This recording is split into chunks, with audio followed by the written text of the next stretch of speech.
शेतकऱ्यांसाठी आनंदाची बातमी। यंदा पाऊस पीक पाणी उत्तम, राहणार अवकाळी पावसाचा धोका। प्रसिद्ध भेंडवळची भविष्यवाणी।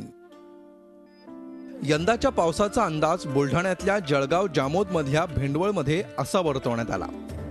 यंदा पावसाचं प्रमाण चांगलं असून पहिल्या महिन्यात समाधानकारक पाऊस पडेल, तर दुसऱ्या, तिसऱ्या आणि चौथ्या महिन्यात चांगला पाऊस पडणार असल्याची भविष्यवाणी करण्यात आली।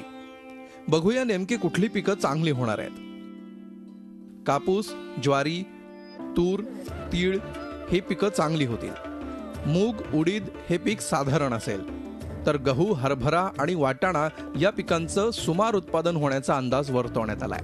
भविष्यवाणी वर्तवित असताना एकूण हे पुढील वर्ष जे आहे ते शेतकऱ्यांकरता चांगलं वर्ष आहे।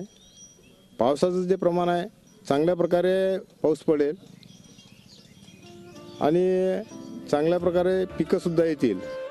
भेंडवळच्या भाकितावर विदर्भ खानदेशातल्या शेतकऱ्यांचा विश्वास असून इथले शेतकरी त्यानुसार नियोजन करतात। या मांडण्यात आम्ही शेतीचं काम करतो, म्हणजे हे मांडण्यात जे धान्य मांडलेलं असतात तेच धान्य आम्ही पेरतो। भेंडवळच्या भाकितावर शेतकऱ्यांसह राजकीय नेत्यांचाही विश्वास दिसून येतो। गेल्या 400 वर्षापासून ही प्रथा परंपरा शेतकऱ्यांनी कोणतं पीक घ्यावं, पीक पाण्याची परिस्थिती कशी राहील याबद्दल एक सूचक अशा प्रकारची माहिती शेतकऱ्यांना मिळत असते। तरी याला कुठलाही तांत्रिक आधार नसून यावर कुठल्याही शेतकऱ्यांनी विश्वास ठेवू नये असं आवाहन अन्नीसनं केलंय। अंधश्रद्धा निर्मूलन समितीच्या वतीने असे आवाहन करतो की या भविष्यवाणीला कुठल्याही प्रकारचा वैज्ञानिक आधार नाही, केवळ कुतूहलापोटी लोक इथे जमतात आणि ही परंपरा चालू आहे। तरी जनतेने विज्ञानाची कास धरावी आणि या भाकड बाबींवर विश्वास ठेवू नये असं आम्हाला अनिच्छा वतीनं वाटते आहे।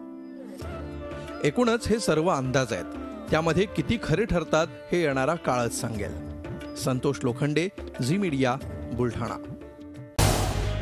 झी 24 तास रहा एक पाऊल पुढे।